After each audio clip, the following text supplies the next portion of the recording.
Welcome to Digital Stratosphere, the podcast that is all things technology agnostic. I am here with Kristy Barber, one of our senior managers and small business specialist. And today we are focusing on our 2022 trend series and small to medium-sized businesses. So welcome, Kristy. Thanks so much for joining us today. Yeah, thanks for having me. So throughout the next 30 minutes, we're going to talk about the current state of small business and technology, implementation, software selection, organizational change management, kind of covering the whole gamut of what it means to be a small business going into 2022. So let's jump in, Kristy. So Can you kind of give us an overview or a state of the industry for small businesses when it comes to technology starting out 2022? Yeah, I think we've seen a lot of changes happen. And I think 2020 was kind of the push for a lot of small businesses that may have been running on pen and paper, Excel sheets, very old softwares to see in order for them to start competing with everybody else and keeping market share and all of that. As trends are moving, more people are going to additional types of software. They're getting away maybe from a brick and mortar, they're going online, and there's this need for a lot more technology and for it to play well with multiple softwares, not just, hey, we have one thing and then we keep track of it somewhere else. But I've seen a lot of small businesses over the last 2 years moving more towards, hey, we have a system that's really, really old, it's green screen, and we need something that's cloud-based, or I need to start selling things online and I need it to come in and so I can track everything and see where it's going. And so that's the trend that I've seen is a lot of small businesses, they have the money to do it and they're growing and they're seeing this need that they got to be able to keep up with everybody else. Absolutely. And would you say that we're kind of in the climate of forced transformations for a lot of these companies, just with the state of COVID-19 and then also labor shortages and things like supply chain challenges? Is that something that you're kind of seeing with your clients? Yeah, and I've seen it as an overall trend too, even with being able to automate things, going back to what you're saying with labor shortages of we can't find the right people, or there's not enough people that want to work anymore, and how do we still keep our company going? And finding technology that can automate certain processes or be able to have people wear multiple hats in a certain way, but the software helps them be able to manage multiple roles. So I've seen that come into play, and I'm sure you guys have seen it too when you're out at Chick-fil-A or McDonald's. You can order a lot of things from an app now, so you don't have to have as many cash registers, and how technology is playing that kind of role with customer service even. Absolutely. Eric and I talked actually a few weeks ago on our Ground Control podcast about Taco Bell's new completely automated ordering system that's even automated from preparing the food and then delivering it throughout the drive-through. So, and a lot of those order takers are actually at home, which surprised me. That's a workforce that isn't even in the actual infrastructure of the business. So that's pretty interesting. It is. When it comes to supply chains specifically, we know a lot of global supply chains are being stressed and really challenged right now. Is that happening within the small to medium-sized business community as well? I've seen it a lot, especially companies that use metal and different products like that, where it's coming outside the US and they're waiting for it. There's long lead times. They've maybe had to purchase from different vendors. It's a higher cost. I've have some clients, they buy 12-foot bars of stainless steel, and normally it's ordered overseas and it's X dollars. And now they're having to go within the States. There's some suppliers that have it, but then there's an actual, a little bit more expensive cost to that, and being able to get it on time, or they're having to switch to a different product. Is there something else that I can still make, but I can substitute for a different type of material or component and still give my client the best product ever? And so people are shifting and being able to keep up in that way so they can have money coming in and products still going out the door for their customers.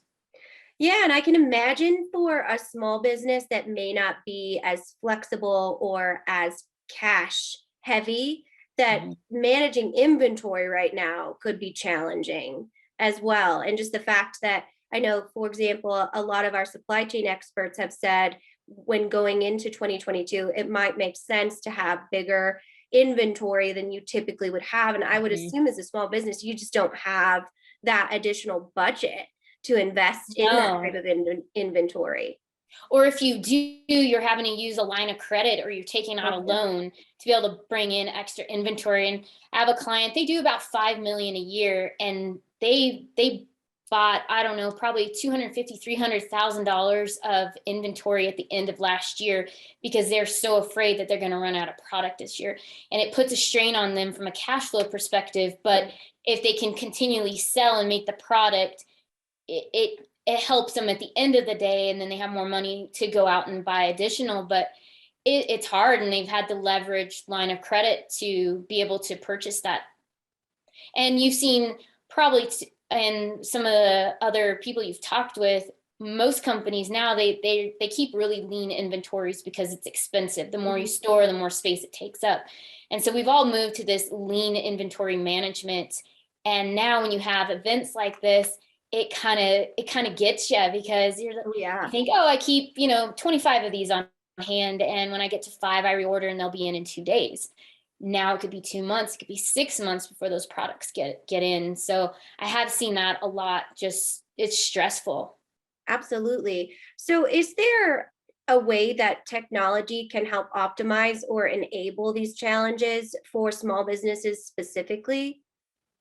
Yeah, you can use within the softwares, you have different purchase order requirements. You can forecast, you can change the analytics within there. So you could say, hey, maybe I keep 100 of these on the shelf.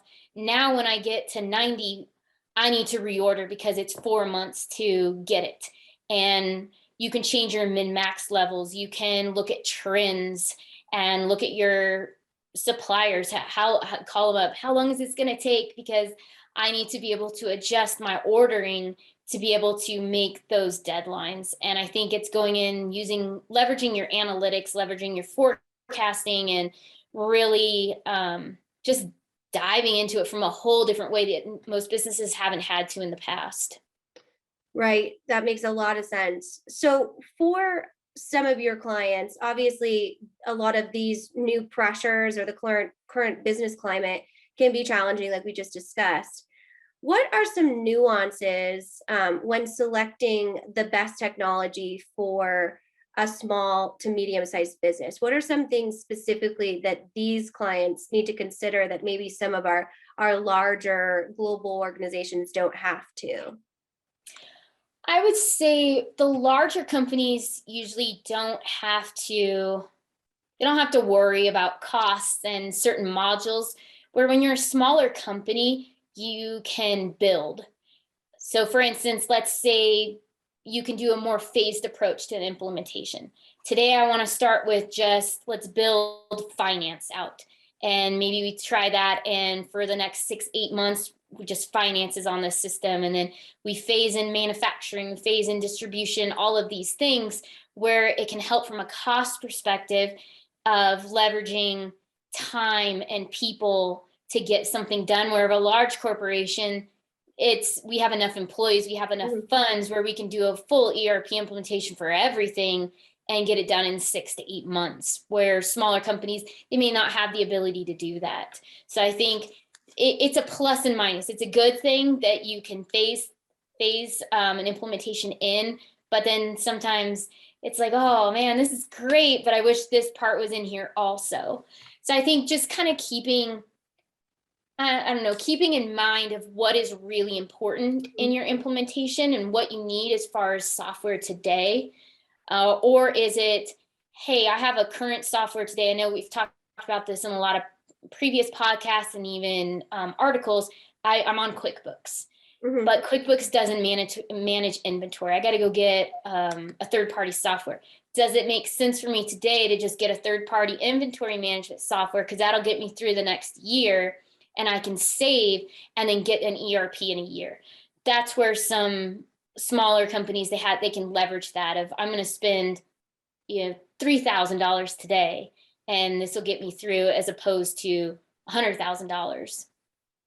Right. And so with that prioritization of different objectives that you have for your business strategies, do you find that a lot of times small to medium-sized businesses are looking at more of a best of breed solution versus an ERP? Or what does that look like as far as what you recommend for them?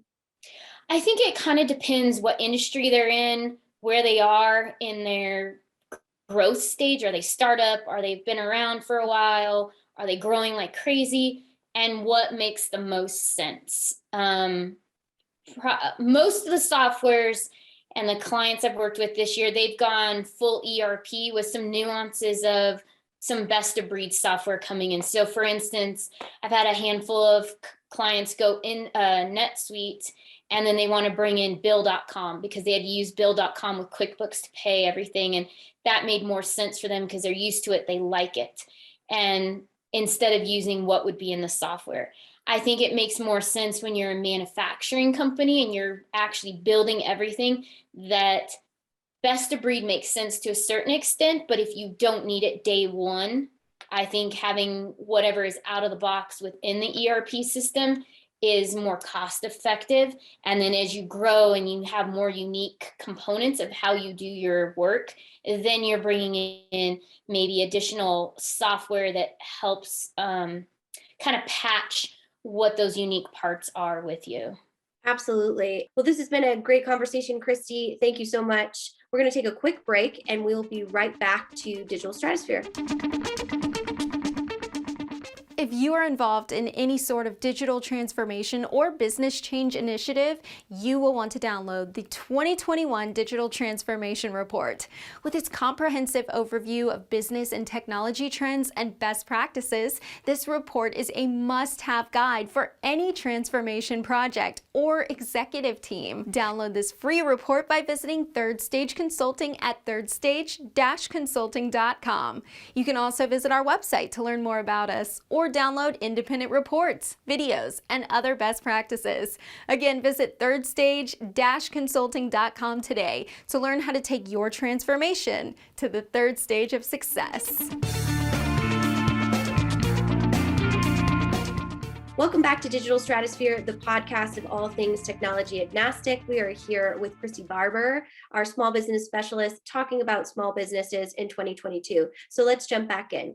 I can imagine, and obviously you're the expert, so you know way better than me, but when you are a small business, like you mentioned, you wear a lot of hats, and you may have the expertise in the service or product you provide, but the technology, you might not have someone on staff that is, the head of ERP, like a lot of the bigger organizations we work with do.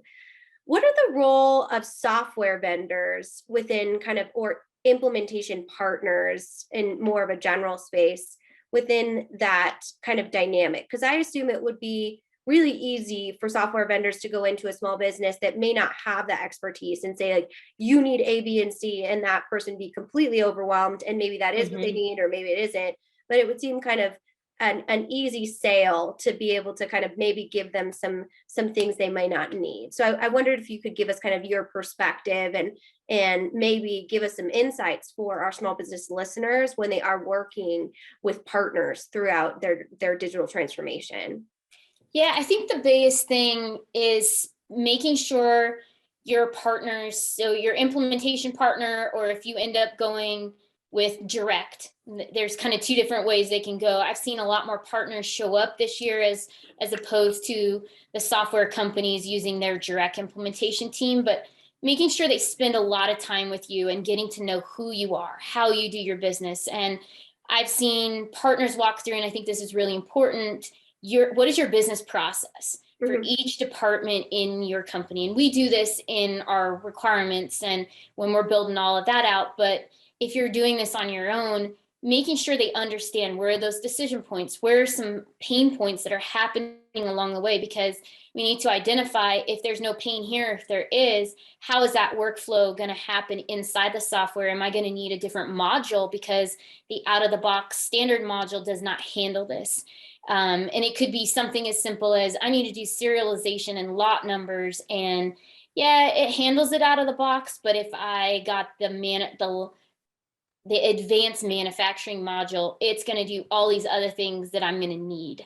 And so having this company understand what your goals are today and where you want to be into the future, that's going to help. And if your future state is sooner rather than later, it may make more sense to, yep, we need this advanced module today, as opposed to just out of the box, because otherwise we're going to be going through this process in 3 months. But then the flip side is you don't want to be oversold either, and you have all these extra products that you don't need. And I think going back to those processes, that's a great way to outline what you really do need at the end of the day, and making sure, again, going back to where do you want to be in the future? What is your end goal of this software, your business goals, all of that, and then work backwards to what you need. And I think that's the accountant in me too. I always like to work backwards. What is my end goal? And then let me work backwards to put together a plan to be able to accomplish that goal. Absolutely. And speaking of, that future state and planning, what are some strategies or tactics that our small business community should make sure they have included in their implementation plan in 2022? I would say, gosh, there's a handful, but I think most important thing is when you're planning your implementation, and even before you have signed on with that implementation partner, looking at that scope. What is the budget overall? Is there a budget in there when you need X number of change orders or configurations?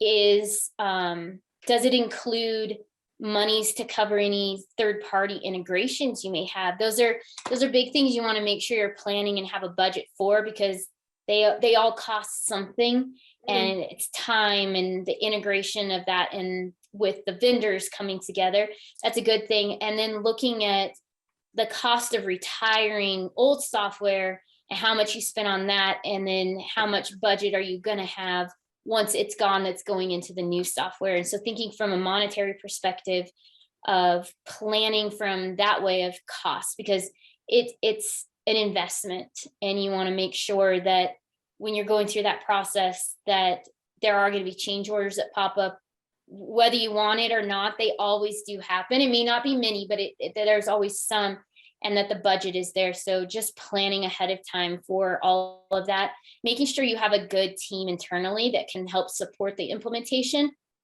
And we've talked about that in demo plan, or in a lot of our training, as well as you have this core team, and this core team is going to be who helps with the implementation. And then they'll have multiple teams within each of those groups that bring in additional knowledge and testing the software. And that's a big thing of making sure you don't do an implementation during the busiest time of year. That might be now for some people, maybe the end of the year, middle of the year. An implementation should be done usually after your busy season, so you can manage testing and anything that could happen, and making sure your product is getting out the door. Those are all great recommendations, for sure. And I think one I kind of want to dig into is the internal team. Just, we know for our SMB clients, like you said, and we've talked about multiple times within this conversation, is we wear multiple hats at a small business. So how do they handle things that we know are super important to project success, like project management, and having those dedicated resources to make sure any sort of technology implementation, upgrade, or anything like that is successful? Yeah, so it's sometimes they'll bring in a third-party project manager. Will come in and help with an implementation. They may be hiring a specific role for that stays on in their company, and then moves out of PM to IT management if they're really small. They also are looking to do they're going to handle a lot of the risks associated with it. So you're going to need somebody in this PM position that can understand what are the risks of the implementation, where are places when change management may be a problem, because we have a people problem at the time they're sold on it, and now we're doing testing, and you're like, oh gosh, I used to do it this way, the system wants me to do it this way, I don't like it. And these people are going to help manage that transformation of, we're going to get you from here to here. We're going to help make sure that our vendors, when they're doing the implementation, that they're staying on the timeline and we're not falling off. They're going to look at the client as well. Are we keeping up with the timeline? Did so-and-so not turn in a data sheet so we could get this uploaded into the system? That's a lot of the project management that will be happening, as well as just a lot of the internal conversations with the client and making sure that everybody's doing their testing, their data has been brought over, it's clean, it's ready to go, the processes look right, we don't have bugs. All of that's a lot of what the PM does. And there's also QA in that also, but pretty much that's what it is. It's just following that timeline, making sure that, hey, if we said it's going to take 6 months, we got to keep on it. Right. So outsourcing maybe an option for that, or allocating a new role within your overall community or workforce. And so, I mean, both of those things, like you said, have risks associated with it, and coupled with the cost that you had. You know, when Nike fails a digital transformation that costs them $100 million, they're kind of like, oh, that's a bummer, you know, but they're not going to go bankrupt, like, no, which is a real risk for some of these businesses, I assume. So how do you help them understand the significant risks and then plan for anything that could really take them off track within that?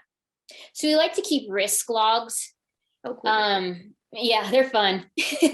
Color code them and get them all going. So we'll have those, and usually I like to identify, you're always going to have people risks, you're going to have process risks, and you're going to have tech risks. And then from there, putting together a plan of how to mitigate those people problems. Hey, I don't like the software, or there's bugs, it's not doing what I want it to do with some of the tech stuff. The processes, I don't like this process, it's too many steps, or it's not exactly how it should be. How are we going to fix that? Those are the three categories I would say that show up a lot. And then once we put together these risk logs, it's who's in charge of this risk, I would say. And is that assigned to it's usually assigned to the PM and then somebody on the client's team. How are we going to fix this and either mitigate it, take care of it so it doesn't show up again? One thing that I've seen happen a lot is when we're doing the data migration, there may be multiple people that have to pull the data and the data is not coming over correctly. They're so busy because it could be end of the month, end of the quarter, and you're counting on your accounting team to bring over a lot of this data, and they don't have the bandwidth to do it. So that becomes a risk that then may make your implementation run longer than what it should be. And then that also incurs costs. So for every time you don't hit a deadline, there's costs incurred in that because now we're pushed out an additional week. Absolutely. And I assume kind of within the planning process, or like kicking off the project, you go through all of these potential risks just so they're aware of what that looks like. Yeah, and then we'll put together a pretty clean timeline. Usually the implementation partner will provide that, and then we'll go in, if we're the PM on it, fill in the places where we'll be, really coming in and working hard on a certain topic, or we're kind of sitting back, we'll QA something. And so, and then we'll also assign particular items to the client where they're responsible. And so when it comes to the people side of those risks, or the overall strategy, I know you personally, Kristy, come from a family of entrepreneurs and understand what it can be to be a family multi-generational business, or have people that have been within the business community and holding that tribal knowledge in that spreadsheet for 40 years. So how do you help them understand the need for organizational change management within their overall transformation? It's hard. People get so used to, well, I just know this. You don't need to know because I know this. And you have to think, eventually you're going to retire. Yeah. And I need to know what you know. And coming at it from a different way of, everything, you're the expert, and I need you to teach me your knowledge and expertise, and being able to extract that out of their head and document it, whether it's an SNOP, it's just data that's written into the system.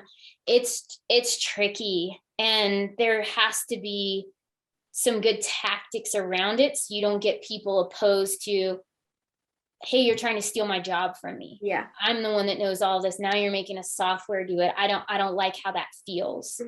And reassuring, hey, it's not. We're actually taking all of your knowledge, we're putting it here, we're making your job a little bit easier so you can move off from some tactical items and do more strategic type work. And I've even seen that with my own family. It's like, I always say the third generation, and I'm sure for all of you family-owned businesses out here, the third generation usually comes in, kind of ruffles things up, and the fourth generation has to come in and save things. And I'm a fourth generation in a family business, and we've kind of seen that of some changes do have to happen. We're moving more towards technology. We're getting away from Post-it notes and just this tribal knowledge like you talked about, and I need to document it somewhere. So when somebody retires, they don't want to work here anymore, the knowledge is still there, and we're not scrambling to try to find out how to do something. Absolutely. Those fourth generationers, man, they really just are disruptors. They put it back together. Yeah, absolutely. So when we round out our conversation here, and the benefits are all over ROI, obviously there are some key performance metrics that showcase success of a transformation. But what are some other things that you help your clients see the business value in their new technology? I would say time. And you're going to see it as a KPI also, but you're going to see it just in your employees. A lot of times you'll see this we'll go with the accounting side. They may be individually putting in invoices one by one. Now maybe you can batch them, and it takes a much shorter amount of time. You're not having to scan things in because there's OCR inside of an ERP, and it can look at the invoice and it puts it into the system. All you got to do is check to make sure it's correct and go. There's three-way matching that's easier. So you're taking what somebody may do, and I don't know, maybe on an average day, they spend 4 hours. Now they're spending an hour and a half each day. So they have this extra block of time that they're working on other things to hit additional business goals or future business goals that a company has. You can see the same thing with scheduling on the manufacturing side. Now, as soon as I enter a work order in, the software is going to say, hey, you know what, we're going to put on the calendar for this date. Does that work? And then you may just adjust it, or, you're not spending so much time having to do a lot of these jobs that are taking up pretty much a lot of your day. I know some people, their older softwares where they're green screen, they have to extract a report. The report maybe takes an hour or so to extract, and they're manually going through it in Excel, trying to see what are my sales orders that are still open. Now you click, you have a report, here's what it is, done, 20 minutes every day. So I think you're going to see a lot of that. And I've seen too, it takes the burden off of people, like, oh, I don't have to spend so much time doing this one task, and now I can actually get other things done. There's a difference in their cadence or how they can appear, even in the culture of the company. You're causing a shift. That's all. I mean, those are all great things, because truly we know the benefits of a technology isn't just quantitative metrics. It's also the qualitative, intangible things like company culture and being able to scale for growth and those types of things. Anything else you want to share with our SMB community about 2020 before we wrap up? Or 2022? 2022. I missed the last year. The years go by, but I don't feel like they've really moved anywhere. That's going to take me till 2023 to get right. 2023, exactly. I would say, I think now is just a good time to start evaluating where you want your company to go. And technology is moving quickly. As you probably heard on other podcasts of our articles, of things are changing even from where they were last year or the year before that significantly. And it's a good time for small business to evaluate what's going to make the most sense for them. Is it an ERP system? Is it upgrading their system? Is it changing, maybe it's project management software, etc.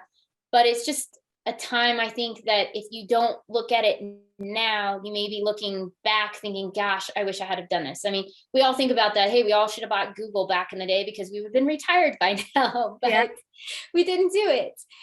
And I think it's the same thing for small businesses. It's just keeping on top. And even though it may be painful and you're adverse to new technology or the cost is in the way, it still makes sense sometimes to take those risks on yourself and your business. Absolutely. Well, thank you so much for your time and insight today, Thanks. Kristy. It's been great to have you, and Happy New Year. Yeah, same to you. All right. Well, thank you so much, everyone, for joining us today. We put out new episodes every Monday, Wednesday, and Friday. So please subscribe to our channel, and we will see you next week.